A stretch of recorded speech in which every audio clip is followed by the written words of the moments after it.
উপজেলা পর্যায়ে যেহেতু আমাদের একটাই অফিস, আমরা এখান থেকে তাদের সম্মাননা প্রদান করব।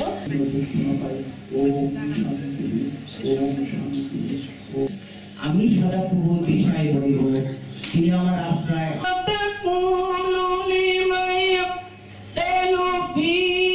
আমার চোখে পুরুষ রমণী কোনো ভেদাভেদ নাই।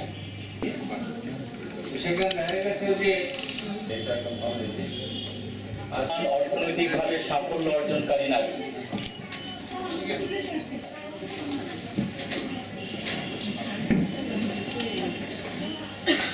আমরা জুড়ে হাততালি দেই।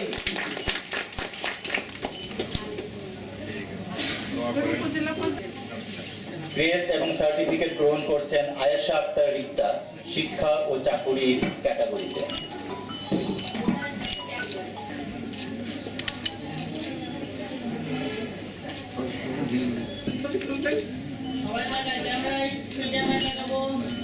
বছর শেষের খুশি নগদে হবে বেশি। নগদ পেমেন্টে নির্দিষ্ট ক্যাটাগরির কেনাকাটায় 300 টাকা পর্যন্ত ক্যাশব্যাক।